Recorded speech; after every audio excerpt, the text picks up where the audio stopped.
Bonjour à tous et à toutes. Donc j'ai le plaisir en fait de vous présenter les résultats de l'étude que nous avons réalisée pour le compte du département de la culture et du sport de la ville de Genève sur les bibliothèques de la ville de Genève. Donc effectivement, je vais vous présenter ces résultats qui sont avant tout des résultats globaux. C'est un peu une mise en bouche en fait, puisque effectivement on aura des plats plus consistants dans la journée. L'idée, c'est que vous ayez une représentation en fait, de ces résultats, un survol de ces principaux résultats. Voilà, le contexte de la démarche. Donc l'objectif, c'était bien sûr de connaître les profils, les pratiques de fréquentation, les besoins et les attentes des usagers actifs dans les bibliothèques du département de la culture et du sport, et aussi bien sûr des non-usagers, comme on l'a dit tout à l'heure. La période de réalisation, ça a été durant l'année de 2016, de juin à novembre. Et comme vous le voyez ici, il s'agissait de réaliser une étude transversale pouvant obtenir des résultats pour l'ensemble des bibliothèques de la ville de Genève, en distinguant principalement deux types de bibliothèques, les bibliothèques municipales et les bibliothèques scientifiques et patrimoniales, qui sont effectivement des bibliothèques qui ont des prestations différentes et qui ont aussi des publics diversifiés. Les résultats complets de l'étude, vous les avez à disposition sur Internet, ils vous ont été aussi communiqués, donc je n'entrerai pas dans les détails à ce niveau-là, puisque le but de l'étude, c'était aussi d'avoir des résultats consistants pour chacune des bibliothèques qui ont été sélectionnées, mais ici, on va en rester vraiment à des résultats globaux traitant à la fois des bibliothèques municipales versus les bibliothèques scientifiques et patrimoniales. Ce sera une sorte de regard croisé sur ces principaux résultats. Donc vous le voyez ici, bibliothèque municipale, ce sont 1700 personnes environ qui ont été interrogées, bibliothèque scientifique et patrimoniale, environ 800. C'est une étude qui a été menée par online avec un soutien téléphonique, puisqu'il faut aussi prendre en considération les personnes qui n'ont pas accès à Internet ou qui se méfient d'utiliser Internet. Donc effectivement, il y avait une possibilité pour ces personnes de participer grâce à un entretien téléphonique. La participation a été élevée, plus de 50% des personnes qui ont été sélectionnées ont participé à cette étude, ce qui nous garantit des résultats fiables. Comme l'a relevé M. Canaan, c'est vrai, pour avoir des résultats homogènes, il s'agissait justement de définir une population cible qui était l'usager inscrit, que je définis ici, la personne comme résident dans le canton de Genève, âgé de 18 ans et plus, inscrit à la bibliothèque et ayant emprunté un document au cours des 12 derniers mois. Ça, c'est la définition de la public cible et c'est ce type de personne qui a été interrogée et toujours en fonction d'un usage spécifique de sa bibliothèque. Donc le questionnaire mentionnait toujours une bibliothèque spécifique de l'usage et pas les bibliothèques dans le sens général, c'est très important à comprendre. Et puis enfin, bien sûr, une étude auprès des non-usagers pour mieux connaître ce type de population. Qui sont les usagers des bibliothèques dans un premier temps? Donc vous voyez ici une sorte de portrait des principales caractéristiques sociales de ces usagers. Ce qu'on peut distinguer, est-ce que je peux prendre le micro à la main? Voilà, merci. Ce qu'on peut distinguer, c'est qu'au niveau des bibliothèques municipales, on a effectivement une majorité de population féminine. On a aussi un âge moyen relativement élevé, de 51 ans. Cela s'explique bien sûr par le fait que c'était des usagers inscrits de 18 ans et plus. On sait que les bibliothèques municipales ont aussi un public plus jeune, avec les enfants et les jeunes. C'est aussi une population qui a une grande proportion d'usagers qui sont des retraités, qui viennent à la bibliothèque, et un niveau quand même de formation relativement élevé, puisqu'on a 49% de personnes qui déclarent une formation universitaire ou de hautes écoles. Concernant les bibliothèques scientifiques et patrimoniales, on a un profil un petit peu différent, toujours aussi une population majoritairement féminine, une population plus jeune, bien évidemment on le verra tout à l'heure à cause de l'utilisation, enfin à cause des activités de l'utilisation qu'elles font dans la bibliothèque, et aussi une majorité de personnes en emploi et en formation. Et puis bien sûr, corollairement, aussi un niveau d'instruction très élevé, puisque 74% de ces personnes ont déclaré un niveau universitaire. Globalement, dans le canton de Genève, le niveau universitaire haute études représente environ 36% de la population, pour avoir une idée. Concernant les motivations et la fréquentation des bibliothèques, donc là aussi, on peut remarquer que dans Les deux types de bibliothèques, on a une majorité de personnes qui viennent au moins une fois par mois dans la bibliothèque, que ce soit les bibliothèques municipales ou les bibliothèques scientifiques et patrimoniales. On a aussi une plus forte une proportion de personnes qui visitent plus fortement les bibliothèques scientifiques et patrimoniales. On le verra tout à l'heure, c'est aussi dû au fait que les personnes viennent pour y travailler et pour des besoins de formation. Concernant le moment de fréquentation, on voit que la majorité des personnes, quel que soit le type de bibliothèque, déclarent en fait des horaires très variables.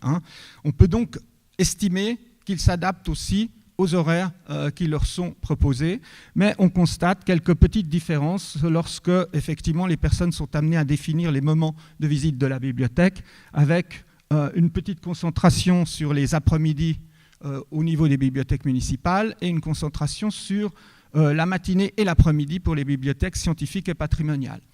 Il faut aussi considérer que pour ces deux types de bibliothèques, on a une différence en termes de durée de fréquentation. Pour les bibliothèques municipales, on a une forte majorité de personnes qui fréquentent la bibliothèque depuis plus de 10 ans. Donc c'est bien 50% de ces usagers qui ont une longue fréquentation de la bibliothèque. Donc ça dénote aussi clairement d'une attache à un quartier, d'une bibliothèque qui fait partie d'un environnement familier de la personne. On comprendra aussi que pour les bibliothèques scientifiques et patrimoniales, c'est un peu différent. C'est environ 30% qui la fréquentent depuis plus de 10 ans, et sinon, c'est plutôt des personnes qui la fréquentent depuis 1 à 2 ans. Ici, on comprend plutôt que c'est une approche d'une bibliothèque qu'on va fréquenter un moment dans sa trajectoire de vie, dans son parcours de vie. On peut penser par exemple aux étudiants qui vont effectivement être des usagers intensifs de la bibliothèque pendant une certaine période de leur vie, mais ça ne sous-entend pas que ces personnes vont rester très attachées à ce type de bibliothèque dans leur parcours de vie, puisqu'effectivement, ils pourront a priori s'en éloigner.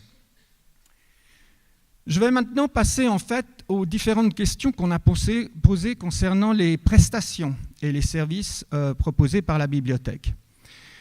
On a essayé de structurer un peu ces divers services et prestations au travers de 4 dimensions en fait, que je vous présente ici. D'une part, les prestations de base. Les termes sont tout à fait arbitraires, vous les aimerez ou vous ne les aimerez pas.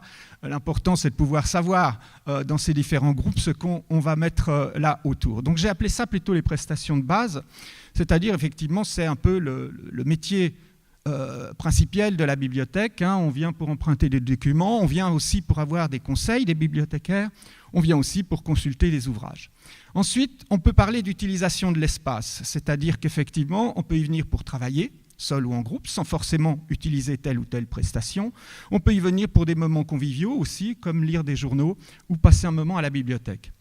Il y a bien sûr ce qui se développe, les prestations numériques, qu'on peut appeler, que là aussi c'est un terme générique, où nous avons mis quelques éléments comme l'accès Wi-Fi, la mise à disposition du matériel informatique, l'accès au catalogue en ligne, les ressources numériques, ou comme cela a été dit avant aussi, le fait d'aller sur le site internet de la bibliothèque ou de visiter le réseau social. Et enfin, j'ai mis un 4e groupe qui ce serait la diversification, c'est-à-dire d'autres prestations qui pouvaient être proposées par les bibliothèques, sur lequel nous avons mis les animations, les expositions, l'offre de formation. On a parlé tout à l'heure d'Interroge. Interroge pourrait s'inscrire au travers de ces 2 dimensions, c'est-à-dire à la fois une prestation numérique et à la fois aussi une diversification. C'est pour ça que je l'ai mis dans la suite de la présentation sous les prestations numériques. Peut-être simplement aussi un point, et on a analysé ces différents groupes de prestations au travers de 4 usages, en fait, à travers de 4 dimensions qui seraient la motivation de fréquentation, l'utilisation qu'on fait de ce service, de ces prestations, la satisfaction qu'on en a, et enfin les attentes. Motivation de fréquentation, j'en ai parlé tout à l'heure. On voit d'une part que la fréquentation majoritaire pour les usagers des bibliothèques municipales, c'est le loisir, c'est le temps libre, on y vient pour des raisons de loisir, alors que pour les bibliothèques scientifiques et patrimoniales, c'est la formation et la profession. On voit comment ça se décline aussi au travers de ces différents usages en termes de motivation. Pour les bibliothèques municipales, bien sûr, comme c'est des usagers inscrits qui ont emprunté au moins une fois dans les 12 derniers mois, l'emprunt ressort de manière très forte. Mais pour les bibliothèques municipales, ce qu'on voit qui se démarque, c'est effectivement le conseil des bibliothécaires et l'utilisation d'un espace convivial. Pour les bibliothèques scientifiques et patrimoniales, c'est la consultation de documents, et c'est au fait aussi, toujours aussi, l'utilisation d'un espace pour y effectuer son activité de travail ou de formation. Là aussi, on peut passer à la suivante. En termes d'utilisation, ici, il s'agissait de valider, de regarder concrètement les diverses utilisations possibles des usagers. Donc on va retrouver ce qu'on a vu un petit peu dans la motivation. On voit effectivement que pour les bibliothèques municipales ressortent assez fortement l'élément du conseil des bibliothécaires. On le reverra tout au long de l'étude. C'est une utilisation qui est forte. 76% des usagers font vraiment appel à ce conseil, recours aux bibliothécaires pour être conseillés. L'espace aussi ressort avec la lecture des journaux, et puis aussi le site internet qui est quand même quelque chose qui est fortement utilisé. Pour les bibliothèques scientifiques et patrimoniales, on retrouve ici les aspects d'espace de travail, l'utilisation pour venir y travailler et justement corollairement utiliser certains documents. Et enfin, et ça se distingue des bibliothèques municipales, l'utilisation marquée des ressources numériques par rapport aux usagers des bibliothèques municipales. On peut passer à la suivante. Bien évidemment, on a vu ce type d'utilisation, mais il était aussi intéressant de voir à quel point les personnes connaissaient ce type de prestations, puisque ne pas les utiliser ne veut pas dire en connaître leur existence.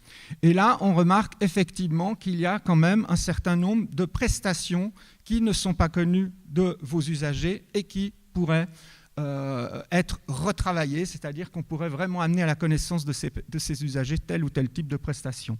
Pour les bibliothèques municipales, c'est manifestement les prestations de type numérique. Vous voyez quand même que beaucoup d'usagers ne connaissent pas le fait qu'ils peuvent avoir accès à des ressources numériques ou ne connaissent pas non plus l'existence d'un catalogue en ligne.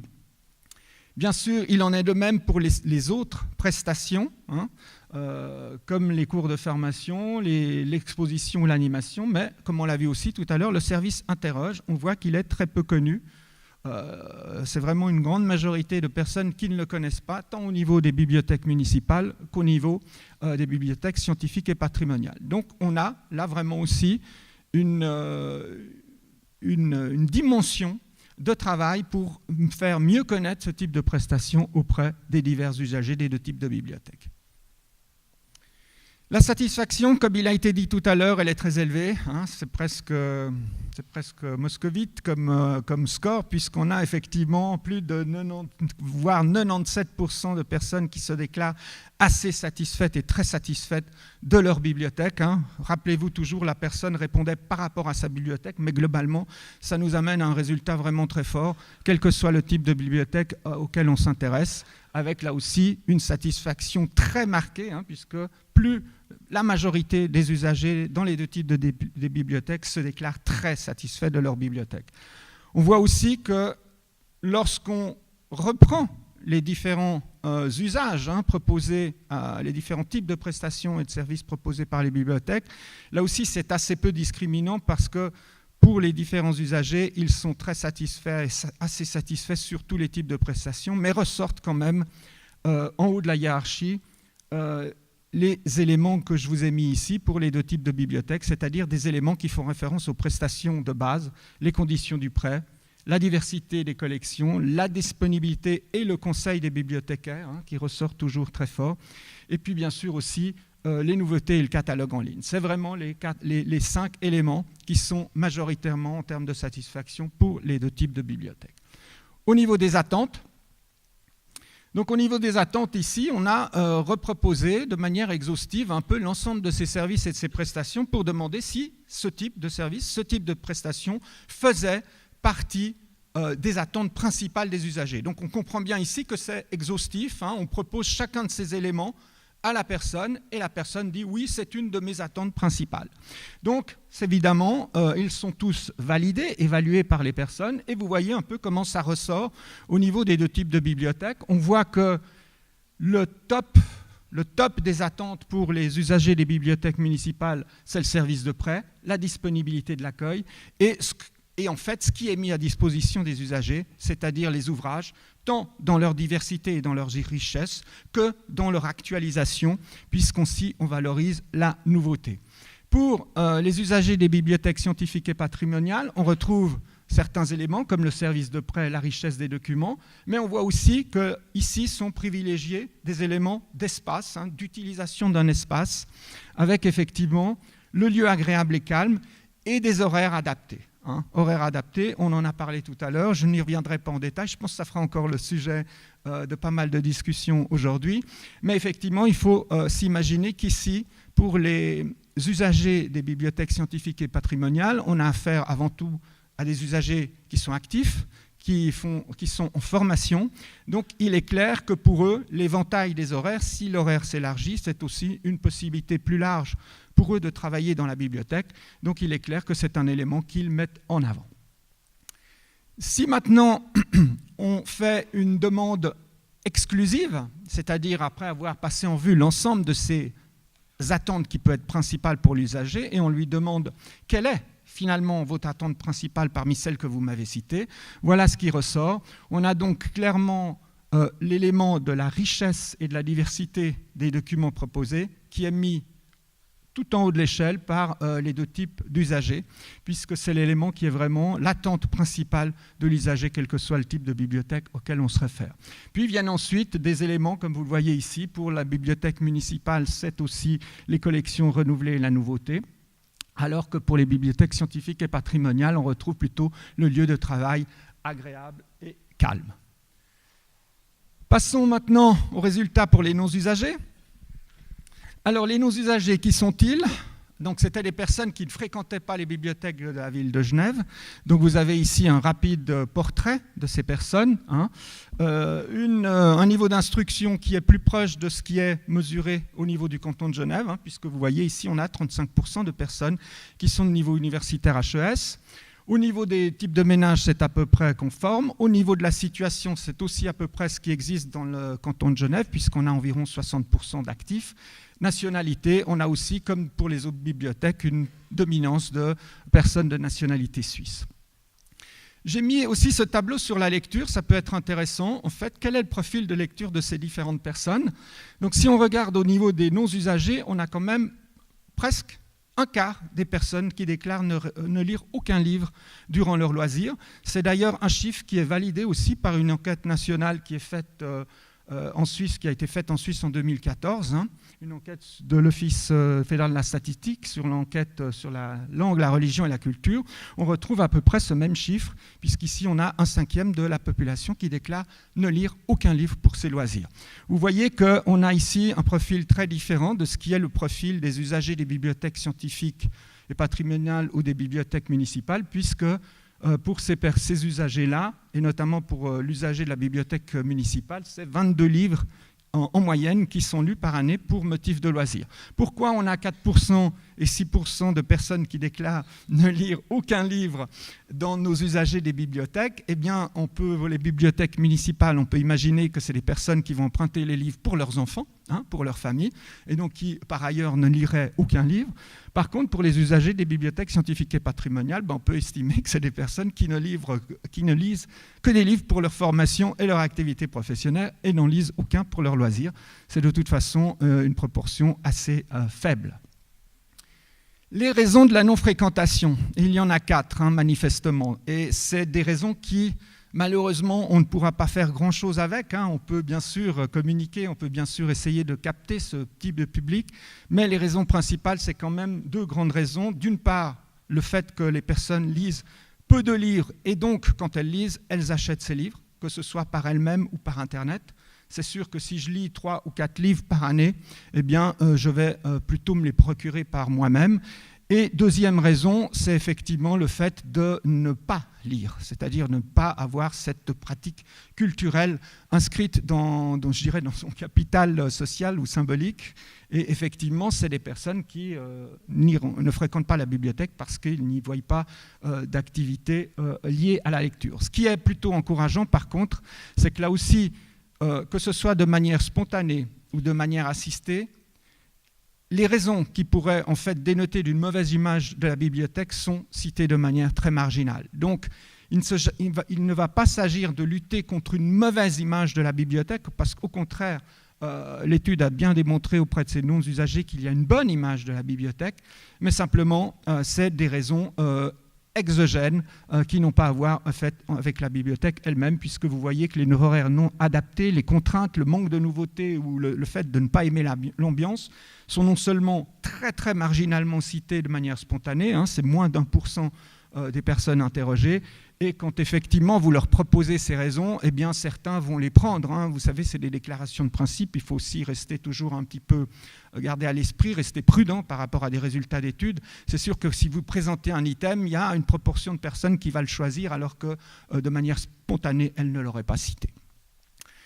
Si maintenant on s'intéresse, on a quand même posé la question des principaux aspects qui pourraient inciter ces non-usagers à fréquenter des bibliothèques. Voilà ce qui ressort de manière dans le top des incitations. Là aussi, c'est peu discriminant parce que comme on les a proposés, pas mal de ces items ont été sélectionnés, ont été retenus par la personne. Mais ce qui ressort vraiment, c'est 4 éléments. D'abord, des éléments qui ont trait aux prestations numériques, avec effectivement le catalogue sur Internet et la possibilité de faire des téléchargements. Le travail sur d'ordinateur et l'accès Wi-Fi.